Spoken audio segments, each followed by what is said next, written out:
What does abstraction mean in the metaphysics? How does it relate to instruction?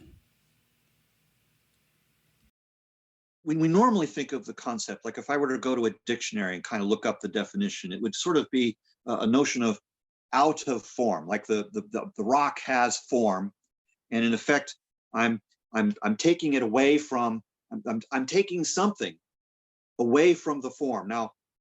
What I end up with is a simpler, very much more Spartan form. I've taken away most of the form, and the form that is left, the relatedness between, you know, the idea that there's a relationship between the things is just a single simple concept, doesn't include all of the details associated with the rocks that were in relationship.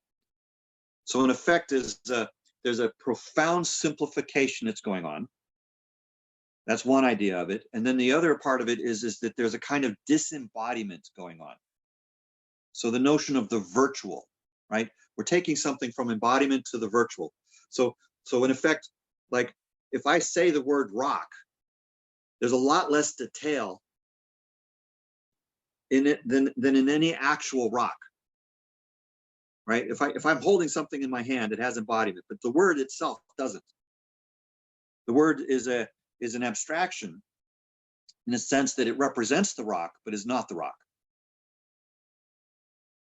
So anywhere that I move into something representing something else, like the word in the language.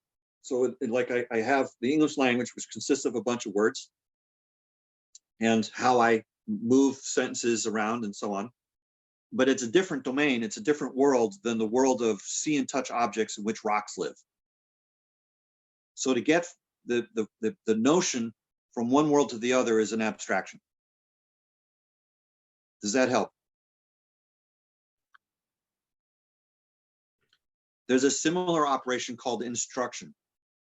Now, usually when we think about instruction, we think about teaching or informing somebody or something, but that's not the only meaning that that term has. It also means to put back into structure, to go from something abstract to something concrete that has more detail than the thing that was abstracted. So think of instruction as being the reverse operation of abstraction, if that makes sense. And that's, you know, the English language is a little funny about it. Like I said, usually instruction means teaching. That means putting into embodiment in the person. Forrest, on abstraction, is it fair to say that that's sort of like territory to map or object to model? That's right. Yeah. Is it that we're hoping that there's a symmetry between those things, like a powerful symmetry between the thing? There's a and kind the of sameness representation? in the sense that the pattern is the same. Like the cities are in the same sort of relationships to one another as the lines on the map. Right. So if the lines represent roads, then the layout of the roads in physical space and the layout of the lines on the map should correspond, if it's a good map. But it could be an abstract map. Like if you've seen a map of like the subway system, for example, in any big city, they kind of remove all the details and they just give you really general relationships. That's a more abstract map. So usually when we're thinking about abstraction, we're thinking more in terms of simplicity, i.e.